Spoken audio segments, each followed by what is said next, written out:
하나님 말씀 보겠습니다. 하나님의 말씀은 마가복음 2장 1절에서 9절 말씀. 다 같이 한 목소리로 읽겠습니다. 시작.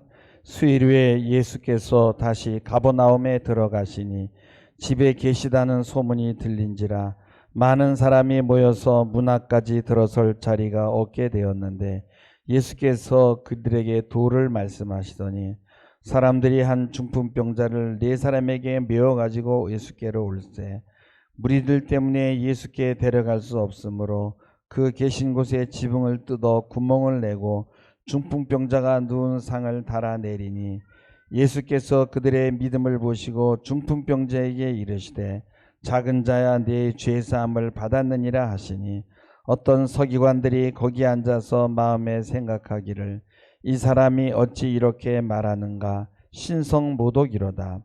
오직 하나님 한 분 외에는 누가 능히 죄를 사하겠느냐. 그들이 속으로 이렇게 생각하는 줄을 예수께서 곧 중심에 아시고 이르시되 어찌하여 이것을 마음에 생각하느냐. 중풍병자에게 네 죄사함을 받았느니라 하는 말과 일어나 내 상을 가지고 걸어가라 하는 말 중에서 어느 것이 쉽겠느냐. 아멘. 아멘. 혹시 여러분 삶이 살만하십니까? 삶이 재미있으신가요? 아니면 내 인생은 왜 이렇게 어렵게만 굴러가는가 그렇게 생각하시나요? 저는 개인적으로 정말 삶이라는 게 만만한 것이 아니라고 생각을 합니다. 여기 계신 분들도 정말 원하는 대로 삶이 사라지는 것이 아니라는 것을 경험하고 계실 거예요. 하지만 또 누구의 삶은 화려한 것 같고 그들은 참 꽃길만 건 것 같이 보이기도 합니다. 세상은 분명 돈이 있으면 살만한 것 같은데 돈이 없어서 그렇다고 생각할 수 있습니다. 요즘에는 사이버에서 클릭만 하면 중국에서도 일주일 안에 물건이 도착하더라고요. 또 한국에서도 정말 이렇게 스마트폰을 보고 마음에 드는 물건 클릭만 하면은 그냥 이틀이면 도착합니다. 정말 삶이 너무 살기가 편해졌어요. 근데 돈이 있어야 되죠. 참 앞으로는 어떤 세상이 펼쳐질까 궁금합니다.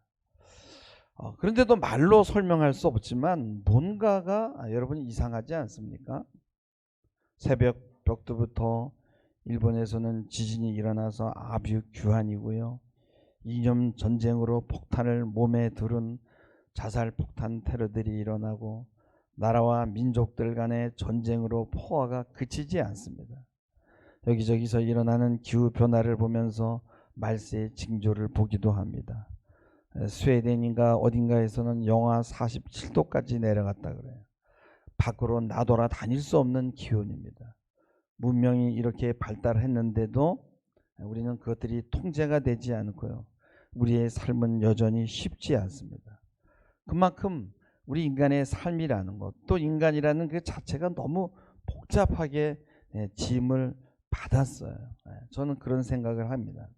여러분, 자동차 기능이 얼마나 많아요. 근데요, 그걸 모르면요, 사용을 할 수가 없는 거예요.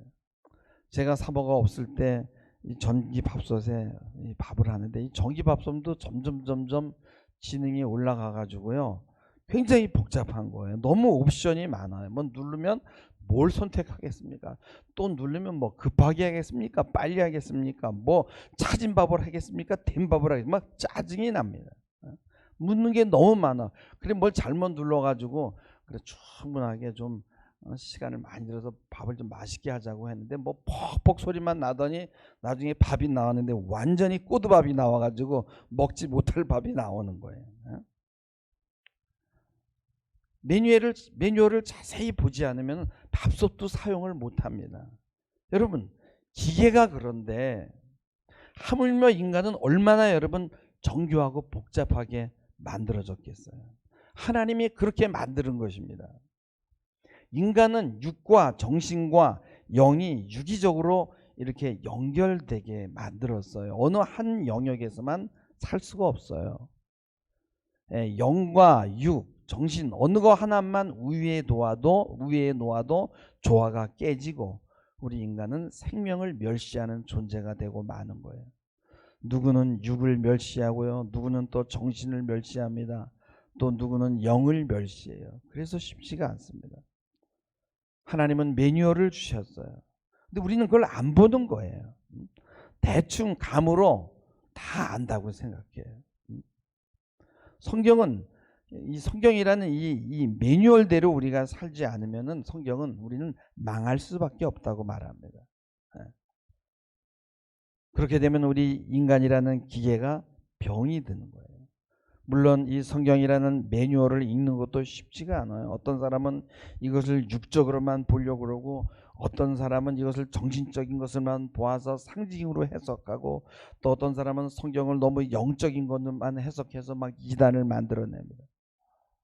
오늘 말씀에 보면은 예수님이 가버나움의 어느 지변가에서 복음의 도를 가르치고 있었는데 소문이 난 거예요. 사람들이 막 몰려옵니다.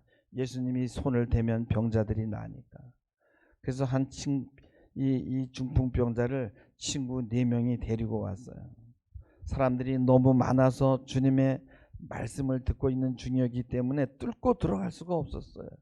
그래서 그 친구들이 지붕으로 올라가서 그 지붕을 뜯고 그 밑으로 환자를 이렇게 달아내린 거예요. 그때 주님이 저희 믿음을 보시고 중풍병자에게 말씀합니다. 2장 5절에 보면은 작은 자야 내 죄사함을 받았느니라. 여기서 말씀하시는 이 죄사함이라는 게 뭐예요? 죄사함을 받았는지 안 받았는지를 어떻게 알아요? 말로 죄사함을 받았다고 해서 죄사함이 받아지나요? 이 말씀을 듣고 6절에 보면 서기관들과 거기에 앉아 있는 사람들이 마음에 생각합니다. 야, 7절에 이 사람이 어찌 이런 말을 하는가? 이거 완전 신성 모독이네. 오직 하나님 한 분 외에는 누가 능히 죄를 사해?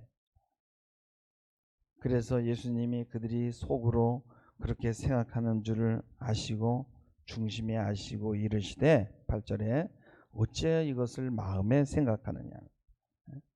중풍병자를 놓고 네 죄사함을 받았느니라 할 때 서기관들은 그 마음에 적의를 품었어요. 그래서 주님이 9절에 말씀합니다. 내 죄사함을 받았다라는 그것과 내 침상을 들고 집으로 가라는 말 중에 어느 것이 쉽겠냐 이거예요. 근데 이 질문은 여러분 굉장히 철학적인 질문이에요. 보이는 것과 보이지 않는 것을 말하는 거예요. 보이는 것이 보이지 않는 것을 지배하느냐, 보이지 않는 것이 보이는 것을 포섭하느냐. 굉장히 어려운 질문이거든요. 도마에게 그랬어요. 나는 예수님이 십자가에 못 박힌 것을 보기 전에는 안 믿겠다고 해서 나타났잖아요. 도마에게. 그리고 뭐라 그랬어요? 보지 않고 믿는 자가 보고 믿는 자보다 복되도다라고 말씀하셨습니다. 여러분 미국에요. 샌프란시스코에 있었던 일이에요. 굉장히 괴짜가 살고 있었어요. 오래전이지만. 이 사람의 이름이 뭐냐면 더 마니 킹이에요. 그러니까 뭐냐면 돈이 임금이라 이거예요. 아마 돈이 굉장히 많았던 것 같아요. 근데 어떤 사람이 저 돈만 있고 말이야 사람이 천박해가지고 라고 이렇게 비난을 하니까 그 사람에게 결투를 신청했어요. 근데 그 결투가 총을 들고 싸우는 것이 아니라 부둣가에 나가가지고 20달러씩 교대로다가 바다에다 던져버리는 거야. 그래서 돈을 넣다가 포기하는 사람이 지는 거야. 여러분 돈이 모자란 사람이 돈이 없는 사람이요. 넣을 돈이 없는 사람이 그 게임에서 지게 되는 거죠. 당연히 돈이 많은 사람이 이기는 거죠. 그럼 무슨 얘기입니까? 뭐 인생을 그렇게 어렵게 생각해. 쉽게 가자고 우리 쉽게. 보이는 것으로 증명해봐. 네가 아무리 나를 천박하다고 해도 그 사람의 사람됨은 돈이 얼마가 있느냐가 말해주는 거야 라는 거예요. 여러분 이 이야기에 수긍할 수 있나요? 오늘날 많은 사람들이 이 이야기에 수긍하는 것 같아요. 여러분들은 어떻게 생각하세요? 수긍이 가는 사람도 있겠지만 수긍이 가지 않는 사람들 아마 뭔가 좀 이상한 것 같다는 생각이 들지 않으세요? 여러분 우리의 삶은 보이는 것이 아니라 보이지 않는 많은 무언가 가치 있는 것들이 있잖아요. 뭐 가족이라든지 뭐 사랑이라든지 뭐 그에 얼마나 많은 이 좋은 가치들이 있어요. 하지만 많은 사람들은 이 현실에서 항상 어떤 것이 나에게 득이 되는가에 따라서 결정을 해. 그래서 삶을 살아가는데 가장 필요한 게 뭐예요? 물질이니까 그런 거예요. 그래서 그 앞에서는 정인이 도덕이니 이런 거는 항상 뒷전으로 밀려갈 수밖에 없는 거예요. 인간은 영과 육과 혼의 사람이지만 대부분의 사람들은 육으로 치우쳐서 그냥 삶이 뭐냐면 그냥 유물론자로 살아가는 거예요. 보이는 게 전부지. 우리가 예수를 믿는다고 하는데 여러분 무엇을 믿는 겁니까? 아무것도 만져지고 보이는 것이 없어요. 영국에서는 그러더라고요. 이 많은 노동자들이 빈곤하게 사는 것은 그 왕실과 목사들. 근데 거기서 뭐라 그러냐면 아무것도 하지 않고 빈둥빈둥 노는 목사들이 너무 많다는 거예요. 목사들이 빈둥빈둥 노나요? 여러분 우리들이 간증을 좋아하는 이유가 뭐예요? 간증은 무언가 보이는 것 같고 만져지는 것 같은 거예요. 그래서 막 흥분이 됩니다. 그림이 그려지니까. 여러분 성경은요 글자로 되어 있어요. 근데 어떤 사람은 그 글자를 영으로만 해석하고 어떤 사람은 글자 자체를 잉크니까 그냥 그 사물로 보는 거예요. 어떤 사람은 그것을 상징으로만 봐요. 어떤 사람은 영으로 보고. 여러분 사실 진리가 무엇냐라고 할 때 이거 어려워요. 보이지 않습니다. 죄가 무엇이고 죄사함이 무엇이고 믿음이 뭐예요? 보여주세요. 보이지가 않아요. 우리를 향한 주님의 뜻 이것도 보이지 않아요. 죄사함은 보이지 않는 것이지만은 중풍병자가 병에서 일어나는 것은 보이는 거예요. 그러나 죄사함이라는 건 눈에 보이지 않습니다. 인간의 내면에서 내적인 증거로 일어나는 거예요. 그래서 죄사함은 사실 눈에 보이는 기적보다도 더 어려운 것이거든요. 보이지 않는 일을 일어나게 하는 분에게 보이는 것이 일어나는 것은 아무것도 아니라는 겁니다. 죄사함은 윤리적인 것도 아니고 도덕적인 것도 아니에요. 하나님에게 돌아서서 하나님과의 관계가 깨진 것인데 이 깨어진 관계가 해결된 것이 죄사함이에요. 아담은 에덴 동산에서 부족함이 없었어요. 동산 중앙에 있는 선악을 알게 하는 그 실과를 빼놓고는 나머지는 다 허락이 됐었거든요. 근데 이 선악을 알게 하는 나무는 하나님과 피조물과의 그 구분을 짓는 경계인데 이 경계가 깨어졌어요. 그래서 죄라는 건 뭐냐? 그 경계가 무너진 거예요. 그 경계를 우리 인간이 침범한 거예요. 그래서 죄라는 건 뭐냐? 우리가 하나님을 떠나서 자기 중심적인 태도를 갖는 것을 말해요. 피조물로서 자기 위치를 벗어나서 자기를 스스로 높이는 거예요. 그래서 낙원에서 추방당하고 하나님과의 관계가 깨진 것이 죄입니다. 기독교에서 말하는 죄는 바로 이런 종교적인 걸 말하는 거예요. 윤리적인 죄를 말하는 게 아니에요. 죄의 대가는 뭐예요? 하나님과 단절입니다. 하나님과 단절되었기 때문에 염려와 근심이 들어오고요. 이건 뭡니까? 낙원에서 추방되었다는 거예요. 이 추방이 죄의 대가입니다. 하나님을 떠난 대가예요. 예수께서 5절에 보면 그들의 믿음을 보시고 중풍병자에게 이르시되 작은 자야 내 죄사함을 받았느니라. 근데 여기서 보면 5절에 보면은 그들의 믿음을 보셨다. 그래서 그들의 믿음이 누구의 믿음이에요? 그들은 복수죠. 병자를 함께 데려온 4명의 친구들이죠. 맞습니까? 주님은 중풍병자를 생각하는 친구들의 사랑과 열심이 얼마나 대단한가를 분명히 보셨어요. 그리고 그것을 믿음이라고 말씀합니다. 그러나 이들 속에는 뭐냐면 중풍병자도 함께 들어가 있거든요. 친구들의 믿음도 중요합니다. 그러나 마태복음 9장에 보면은 이 같은 본문이 있는데 오해의 소지가 있어서 그런지 지붕에서 달아내렸다는 걸 기록하지 않아요. 이게 뭐예요? 열심히 믿음이 아니라는 거예요. 주님이 내 죄사함을 받았다라고 말할 때 친구들을 보고 말한 게 아니라 지금 중풍병자를 보고 이야기를 하는데 그들의 믿음을 보시고 뭐라고 했어요? 중풍병자에게 말합니다. 여러분, 무엇이 중풍병자입니까? 중풍병은요, 몸에 마비가 된 것을 말하는데 일종의 이게 무슨 이 뇌성마비 비슷한데요. 하여튼 어쨌든 중풍병자는 스스로 할 수 있는 것이 아무것도 없어요.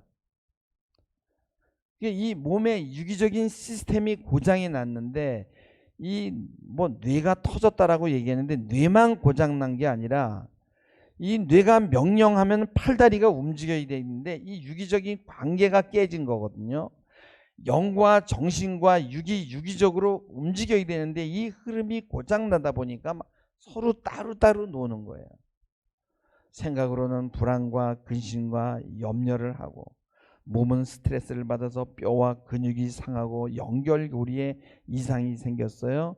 그래서 뇌가 명령을 하는데 이 명령대로 움직여지지 않는 거예요. 곧 유기적인 이 연결이 깨졌으니까. 그 뇌가 망가졌다라는 건 뭐야? 하나님의 말씀을 양식으로 먹지 않고 자기 중심으로 교만으로 살았다는 거예요. 네. 그래서 이 중풍병에 걸린 사람들이 보면은 이런 분들이 굉장히 많이 있는 거예요. 자기 욕심대로, 자기 생각대로, 자기 뜻대로 사는 거죠. 근데 이 중풍병자가 되기까지는 어떤 삶의 여정을 거쳐왔는지 우리는 이렇게 예측할 수 있는 거예요. 중풍병자는 하나님과의 단절로 견딜 수 없는 공허감 때문에 자기를 높여보기 위해서 몸부림을 쳤어요. 돈도 열심히 벌어보고 자기 욕망을 이루기 위해서 여러 방법을 동원해서 막 발버둥을 쳤을 것입니다. 여러분, 죄란 무엇입니까? 죄라는 것은 하나님 없음이고요, 공허함이고 무의미함이란 말과 어원적으로 같은 거예요. 그게 원래는 죄라는 게요, 그 히브리 원어로 보면은요, 이렇게 헬라 말로 이렇게 보면은 관역에서 벗어났다라는 뜻이에요. 그러니까 헛발질이라는 거예요. 그래서 죄라는 건 뭐냐면은 이 바람이라는 말과도 통해요. 그래서 하나님이 없는 인생은 티끌과 같고 생명이 없는 인생은 헛개비예요. 그래서 이 버림받은 느낌, 늘 이 버림받은 느낌, 소외의 느낌 속에 사는 것이 바로 죄인의 모습인 겁니다. 그래서 그것을 물질로 욕망으로 보상하려고 막 발버둥을 치는데 해결이 안 되는 거예요. 성경은 우리 인생은 그의 날이 지나가는 그림자 같다. 그리고 저울에 달면 들려 익김보다 가볍다 그랬어요. 야고보서 4장에 보면은 너희 일생이 무엇이뇨? 마치 아침에 잠깐 피었다 사라지는 안개니라 라고 얘기해요. 헛되어 바람을 잡으려는 것이로다라는 거예요. 헛됨은 뭐예요? 우상과 짝을 이룹니다. 인간의 이 헛됨을 우리가 어떻게 해보려고 거짓 하나님을 자꾸만 이렇게 우리가 형상화 시키잖아요. 그러면 우상으로 대체하게 되면요, 그때는 바람과 먼지가 아니고 그 환상이 실제처럼 보이게 되는 거예요. 이 헛됨이 욕망을 만들어내고 이 욕망이라는 마성이 버림받은 사람들을 이끌게 되는 것이고 그것이 인생이 되는 거예요. 그래서 하나님이 없는 인생은 온갖 중독에 빠져들게 되는 거예요. 마약에 빠지고 광란에 빠져든. 예레미야서 2장 5절에 보면 그들이 헛된 것을 따라 헛되이 되었도다 라고 말씀해요. 죄라는 건 뭐예요? 아무것도 아님, 쓸모없음이 되는 거예요. 그래서 하나님을 떠나면 그런 느낌 속에 우리가 빠지게 되는 거예요. 이 중풍병자는 이렇게 살았어요. 헛된 것을 열심히 욕망하다가 이 머리에 하나님이 없으니까 육적인 욕망으로 살다 보니까 전체 시스템이 고장이 난 거예요.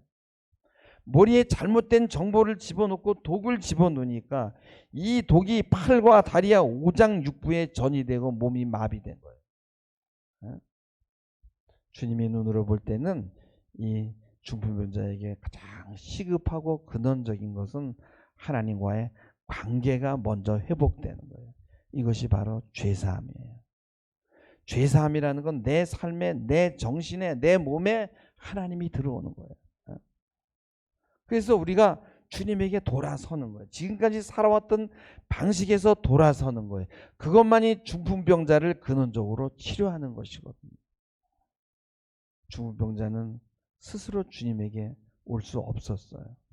스스로 아무것도 할 수 없을 때 그때 주님이 다가오십니다. 내 발로 걸을 수 있는 사람, 아직도 힘이 남아있는 사람들은 끝까지 자기 힘으로 하려고 그래요. 그래서 은총은 뭐예요? 위에서 오는 것이고 강권적으로 오는 거예요. 지금까지 내 힘으로, 내 지혜로, 내 능력으로 해보려고 했는데 내가 원하는 대로 되는 것은 아무것도 없어요. 이것은 지친 겁니다. 내 몸만이라도 내가 원하는 대로 움직이고 싶어요. 근데 그게 안 됩니다. 그래서 이 중풍병자는 저를 구해 주세요. 자존심이고 뭐고 이제 다 내려놓습니다. 라고 하는 마음이었는데 주님이 그 마음을 읽으신 거예요. 그래서 여기서 죄사함이라는 것은 주님과 중풍병자의 관계 안에서 일어난 것이고 눈으로 보여줄 수가 없는 거예요. 그 중풍병자를 데리고 온 친구 4명도 지금 어떻게 죄사함이 이 친구 안에서 일어나고 있는지 알 수가 없는 거예요. 그냥 단지 예수님에게 가면 병이 낫는다는 이야기를 듣고 들쳐 싣고 나온 거예요. 여러분, 몸이 움직이지 않는 사람들은요 엄청 무거워요. 완전히 그냥 중력에 그냥 그대로 내려앉는 거거든요. 오죽하면 친구 4명이 필요했겠어요. 듣는데. 그동안 하나님이 없었기 때문에 공허했고 그래서 세상의 욕망에 사로잡혔고 그렇게 살다가 과부하가 걸렸어요. 그런데 오늘 그의 피곤한 삶이 이제 막을 내리게 된 것이에요. 왜요? 죄사함을 받았으니까. 중풍병자는 이제 항복하고 하나님에게 손을 들었어요. 자기 멋대로 살던 그 지난 날을 회개했습니다. 죄사함이라는 세상의 욕망을 결코 만족할 수 없는 그 헛된 것, 이런 노예됐던 것들에서 이제 벗어나서 하나님의 품으로 돌아오는 것을 말합니다. 아모스 5장 6절은 너희는 여호와를 찾으라 그리하면 살리라 라고 말씀합니다. 돌아오면 살고 돌아오지 않으면 죽음입니다. 우리님이 태어날 때부터 하나님과의 계약이 파기된 채로 태어났어요. 이제는 그리스도의 은총으로 하나님에게 돌아오라는 거예요. 계약을 파기한 죄값을 예수 그리스도께서 다 치루었다는 것이에요. 주님은 말씀합니다. 나를 떠나서는 너희가 아무것도 할 수 없다. 여러분, 주님께 돌아가시기 바랍니다. 우리 인간에게 가장 시급한 것은 예수 그리스도를 만나는 거예요. 그래서 시편 2장 12절에 보면은 그 아들에게 입맞추라. 그렇지 않으면 진노하심으로 너희가 길에서 망하리니 그의 진노가 급하심이라. 여호와께 피하는 모든 사람은 다 복이 있도다라고 말씀합니다. 마가복음 오늘 2장 7절 보면은 이 사람이 어떻게 이렇게 말할 수 있어? 이거 완전 신성 모독이야. 하나님 한 분 외에는 누가 능히 죄를 사해? 그래서 주님이 그들의 중심을 아시고 말씀하는 거예요. 내 죄사함을 받았느니라 하는 것과 일어나서 내 침상을 가지고 걸어가는 하는 말이 어느 게 더 쉽냐 이거예요. 죄사함을 줄 수 있는 분은 하나님이에요. 보이지 않지만 이 문제가 해결이 돼야 침상도 들리는 겁니다. 서기관들은 죄사함의 결과는 보이지 않는데 증명할 수 없다는 거예요. 치료행위는 눈에 보이니까 그게 진짜 어려운 거지 라고 생각한 거죠. 그러나 주님은 어느 게 더 쉽냐. 침상을 들고 걸어가는 것은 하나님에게는 아무것도 아니라는 거예요. 근데 우리는 눈에 보이는 거기에다가 목숨을 거는 거예요.